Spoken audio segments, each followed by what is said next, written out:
आज हम biochemistry unit first का पार्ट 3 वीडियो देखेंगे। पार्ट 3 वीडियो में हम बायोकेमिस्ट्री के सबसे पहले टीसीए साइकिल, ग्लाइकोनियोजेनेसिस, साथ ही साथ पेप पाथवे देखेंगे। फिर दूसरे में हम देखेंगे disease related to metabolism of carbohydrate, यानी कि कार्बोहाइड्रेट की मेटाबॉलिज्म से कौन कौन सी डिजीज हो सकती है। और तीसरा हम देखेंगे रेगुलेशन ऑफ ब्लड ग्लूकोज।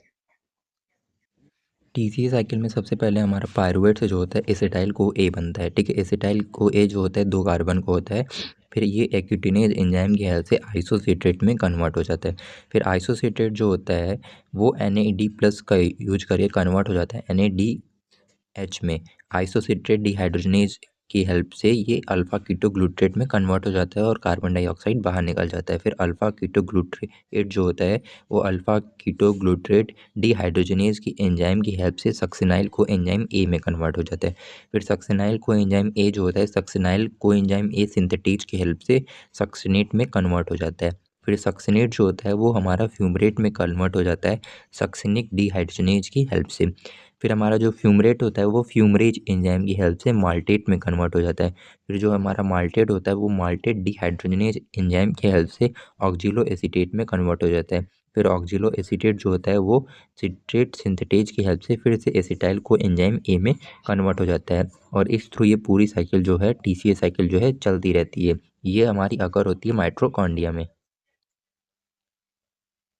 पढ़ेंगे ग्लाइकोनियोजेनेसिस। ग्लाइकोनियोजेनेसिस में क्या होता है, पायरुवेट से हमारा ग्लूकोज बनता है। ठीक है, तो सबसे पहले हमारा जो पायरुवेट होता है वो पायरुवेट कार्बोक्सिलेज एंजाइम के हेल्प से ऑक्जिलो एसीटेट में कन्वर्ट होता है। फिर ऑक्जिलो एसीटेट जो होता है वो फॉस्फिनॉल पायरुवेट में कन्वर्ट हो जाता है पेप कार्बोक्सिल काइनेज की हेल्प से। फिर फॉस्फोइनॉल पायरुवेट जो होता है वो 2 फॉस्फोग्लिसरेट में कन्वर्ट हो जाता है इनोलेज की हेल्प से।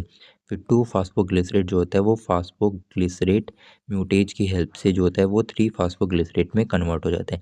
फिर 3 फॉस्फोग्लिसरेट जो होता है 1 to 20 फॉस्फोग्लिसरेट में फॉस्फोग्लिसरेट काइनेज की हेल्प से चेंज हो जाता है। फिर 1 to 20 फॉस्फोग्लिसरेट जो होता है ग्लूट्रल डिहाइड की हेल्प से ग्लूट्रल डिहाइड 3 फॉस्फेट में कन्वर्ट हो जाता है। ठीक है, फिर ग्लूट्रल डिहाइड जो होता है फिर हमारा देखिए यहाँ पे आता है ग्लूट्रल डिहाइड 3 फॉस्फेट जो होता है उससे बनता है फ्रक्टोज 1,6-बिसफॉस्फेट। साथ ही साथ डाईहाइड्रोक्सी एसीटोन फॉस्फेट भी बनता है जो कि ट्रायोज फॉस्फेट आइसोमरेज की हेल्प से फिर फ्रक्टोज 1,6-बिसफॉस्फेट बनाता है। फिर फ्रक्टोज 1,6-बिसफॉस्फेट जो होता है वो फ्रक्टोज 1,6-बिसफॉस्फेटेज की एंजाइम की हेल्प से फ्रक्टोज 6 फॉस्फेट बनाता है। फिर फ्रक्टोज 6 फॉस्फेट जो होता है वो फॉस्फो हेक्सो आइसोमरेज की हेल्प से ग्लूकोज 6 फॉस्फेट बना देता है। लास्ट में क्या होता है कि ग्लूकोज 6 फॉस्फेट जो होता है वो ग्लूकोज 6 फॉस्फेटेज एंजाइम की हेल्प से ग्लूकोज को बना देता है। ये ग्लाइकोनियोजेनेसिस की जो पूरी साइकिल होती है वो जस्ट अपोजिट होता है हमारा ग्लाइकोलाइसिस के। ठीक है, बस यहाँ पे कुछ एंजाइम जो होते हैं वो ऐड हो जाते हैं, जैसे कि लास्ट में हमारा पायरुवेट कार्बोक्सिलेज जो एंजाइम है वो ऐड हो जाता है। ठीक है, तो थोड़ा सा बस डिफरेंस है, बाकी जो साइकिल है वो पूरी की पूरी सेम है ग्लाइकोलाइसिस के। अब हम अपना मेटाबॉलिज्म में थर्ड और लास्ट जो साइकिल है आज का वो पढ़ेंगे, वो है पेंटोज फॉस्फेटेज पाथवे। ठीक है, जिसे हेक्सोस मोनो फॉस्फेट संट भी बोलते हैं, जिसे HMP पाथवे के नाम से भी जानते हैं। ये इंपॉर्टेंट है आपके एग्जाम के लिए। ये सेकंड मेजर पाथवे होता है मेटाबॉलिज्म ऑफ ग्लूकोज का। साथ ही साथ ये अकर होता है हमारे लिवर, RBC और एडिपोज टिश्यू में। ठीक है, rate of HMP reaction is increased by insulin. Insulin की वजह से जो होता है इसका जो रेट होता है HMP पाथवे का वो इंक्रीज हो जाता है। तो आइए देखते हैं साइकिल में क्या होता है। सबसे पहले ग्लूकोज जो होता है वो ग्लूकोज 6 फॉस्फेट में कन्वर्ट होता है। फिर ग्लूकोज 6 फॉस्फेट जो होता है वो फॉस्फोग्लूकोनिक एसिड में कन्वर्ट होता है। ठीक है, फॉस्फोग्लूकोनिक एसिड में कन्वर्ट हो जाता है। फिर फॉस्फोग्लूकोनिक एसिड जो होता है वो पेंटोस प्लस कार्बन डाइऑक्साइड बनाता है, जिसकी वजह से क्या होता है हमारा बनता है राइबोलोज 5 फॉस्फेट प्लस CO2। ठीक है, जहाँ पे NAD का यूज होता है और NADPH2 बनता है। ठीक है, फिर पेंटोज प्लस CO2 से क्या बनता है हमारा फॉस्फोग्लिसरल बनता है। फिर फॉस्फोग्लिसरल से बनता है हमारा पायरुविक एसिड।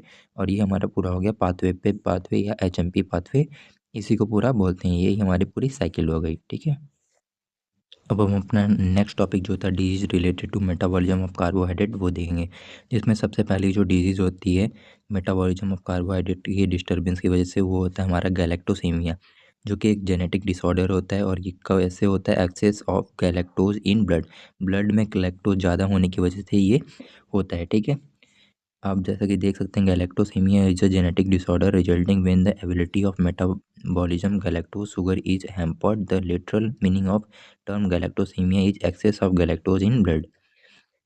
दूसरा हमारा डिसऑर्डर है वो है फ्रक्टोज डिसऑर्डर। फ्रक्टोज डिसऑर्डर क्या होता है? इसे HFI यानी कि हेरिडिटी फ्रक्टोज इंटॉलरेंस के नाम से भी जाना जाता है। इसमें क्या होता है? Ability of digest fructose is hampered, यानी कि फ्रक्टोज को जो डाइजेस्ट करने की एबिलिटी होती है वो हैम्पर्ड हो जाती है। ठीक। थर्ड वो हमारा है कि ग्लाइकोजन स्टोरेज डिजीज, जिसे GSD भी बोलते हैं।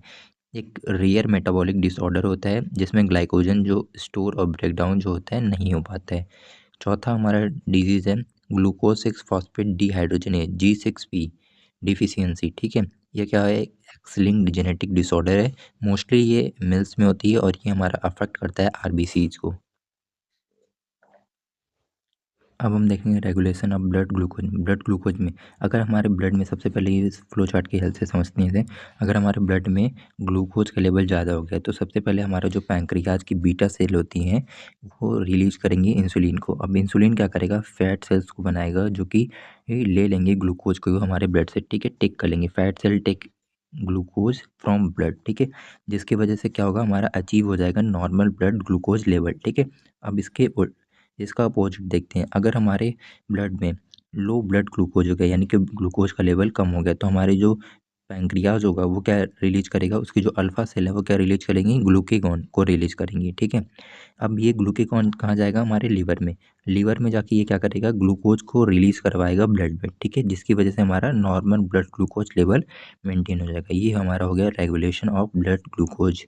ठीक है। इसी तरह हमारे ब्लड में क्या होता है? ग्लूकोज का लेवल जो होता है वो रेगुलेट होता है।